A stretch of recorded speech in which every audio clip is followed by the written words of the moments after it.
The transfer portal is just basically college football's free agency, and much like in the NFL, the most sought-after position each offseason, it's quarterback. And naturally, you're going to have a ton of names that are looking to become household figures in the SEC and around college football, but one of which that's already proven his value at its peak is Miller Moss from USC. In fact, this might be one of the only few times where a quarterback leaves Lincoln Riley's system and ends up getting better. And naturally, there should be SEC teams interested. So what's going on, SEC Unfiltered family? It's Cole Thompson here. Make sure that you like the video, hit that ring notification down below. That way you keep up to date with everything that we're doing. And smash subscribe because we talk college football every single day on the channel. Make sure you follow me at Mr. Cole Thompson. Follow us at SEC Unfiltered. TikTok, Facebook, Instagram, Twitter. Download the podcast version of the show and check out all of our great work found at secunfiltered.com. This episode is brought to you by our friends over at GameTime. Download the GameTime app and use the code SECU for $20 off your first purchase. And ladies and gentlemen, this is not just for college football. This is for baseball. This is for college basketball. This is for college hockey. This is for your favorite concert, your favorite comedy shows in town. Go to the GameTime app, use the promo code SECU, $20 off your first purchase. Miller Moss is in the transfer portal, and this might be one of the better players out there, especially for a team that's looking to upgrade its most essential position. They're losing a player in the portal this offseason, or they're losing a player to the NFL draft. You go get Miller Moss. Miller Moss has been impressive when he has been on the field. Go back and remember that Louisville game. So Caleb Williams leaves. He ends up going to the NFL draft. We all kind of expected that. 6 touchdowns, 372 yards, a passer rating of 218. And you got people talking about him to potentially be a Heisman candidate. Oh, we're going to the Big Ten. We're going to bigger conferences. We still got weapons. We still got personnel. We got better in the overall passing attack. We got a good running game. We're going to be good. And then they proceeded to have a very underwhelming season. But here's the thing. I actually don't think it was on Miller Moss. I don't. I think that there were some bad throws here and there. He had 18 touchdowns against 9 interceptions, so 50-50 ball at half the times. But the offensive line was unstable at times. I think that the wide receivers dropped as many passes as they caught. I think that the play calling was askew from Lincoln Riley. And so it's time for a fresh start. There's going to be conversations of him going to Louisville. It makes a lot of sense. The transfer portal quarterback has been boating out in the state of Kentucky, at least for the Cardinals, not for the Wildcats. Look at what happened with Jack Plummer. Goes on and makes it to an NFL roster. Tyler Shuck.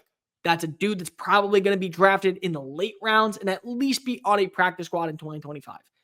So it makes sense with what you have in Colin Lacey, the wide receiver from South Alabama coming back, but it makes sense for several SEC teams as well. Let's start off with the first one and probably the least likely. I go Oklahoma. What do we know about a Ben Arbuckle offense? Number one, they are going to force feed the run game. Number two, they are not afraid to uncork it downfield. This was one of the more explosive units in the Pac-2, really Pac-12, over the last year. It was one of the most explosive units in college football, and we don't know the status of John Mateer at this point. So what if you feel really good about an up-and-comer waiting in the wings for 2026? But you need a quarterback for 2025, and it's a must-win year for Brent Venables. Keep in mind, Venables is facing the heat. This is an offense that's going to be very explosive. They are going to be targeting plays 8 to 15 yards across the middle of the field. And then with the right receivers, they can make plays in space. The thing about Ben Arbuckle's offense, they love to utilize the tight ends. What did Miller Moss love to do at USC? Utilize the tight ends. In fact, I believe half of his passes went to tight ends. So there's a lot to like. And he's also played in big-time performances like the Michigan game, the Wisconsin game. One was a win, one was a loss. But he's been able to show you in an offense that allows him to kind of uncork his arm and trust the passing attack. He can get over 275 passing yards. He can get over 300 passing yards, multiple touchdowns. I think that it at least has to be on the radar. I'm not saying it has to be the favorite, but it has to be on the radar. Number two, I go Ole Miss. Ole Miss, again, is going to be in the portal. They're going to be big. Listen, they finished with the top 20 recruiting class. It's a really good sign in the right direction. You can start winning when it comes to your actual homegrown talent.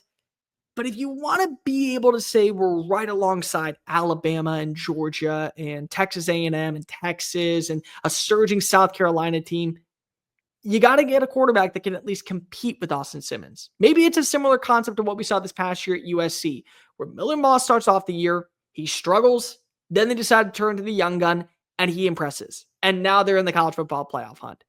But I look at this team. You just got Cunningham, the 5-star phenom from the state. He stays home, doesn't go to Georgia, doesn't go to Texas, doesn't go to Alabama. He's a part of the SIP. You're going to have still Caden Lee in your passing attack. They're going to bring in a transfer portal receiver. It may be Eric Singleton from Georgia Tech. It may be Dane Key. It may be Barian Brown from Kentucky. They're going to have a dude. And so when I look at a team like Ole Miss, leave no doubt.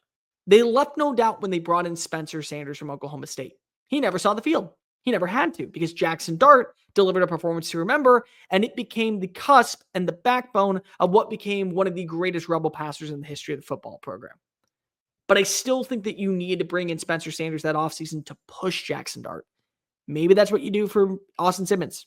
Maybe Miller Moss is just a really good fit for this offense. They're going to be explosive. They're going to run the football. They're going to trust their passing attack. They're going to bring in some wide receivers. I want to see Lane Kiffin and this team run it back. It would make sense that he's at least on the radar. But my number one team, and the team that I believe he is actually going to commit to, this is not me being malice. This is not me saying like to be forefront. It's me just being completely straight up. I believe that this team needs him, and I believe that they will get him. It's Missouri. He's going to go visit Missouri this week. I believe that Missouri is a team that can easily find itself back at 9-3, 10-2 in 2024. Keep in mind, number one, their schedule isn't changing. They're switching out a few non-con games. But besides that, it's the same schedule. The only difference is they're not going to be playing in the same locations. So instead of going to College Station, they're welcoming Texas A&M. Instead of going to Tuscaloosa, they're welcoming Alabama. Instead of going to Como, they're going to Como. Or let me phrase that. Instead of going to Cola, they're going to Como. So they have some of their more trickery games and the ones they lost this past year in front of the fans at Memorial Stadium. On top of that, there's still a prime destination when it comes to the portal. They have some young wide receivers in the building. The offensive line is still going to be stable because Caden Green's coming back. Connor Tolleson, the All-American caliber offensive lineman center, is coming back. And Kirby Moore did not get the Fresno State job. That went to Matt Etz, which, by the way, was a really good hire by Fresno State, off record. So there's a proof of concept with this offense. More importantly, think about this for a minute.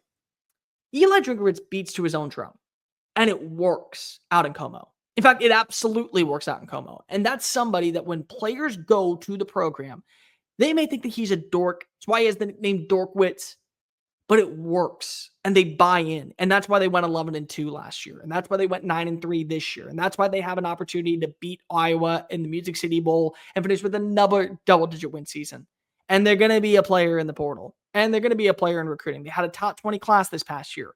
They're going to be a team that wants to say, we belong right alongside all the other contenders. We may only have a window open for 2 or 3 years, and then we got to hit reset a bit, but we're okay with that.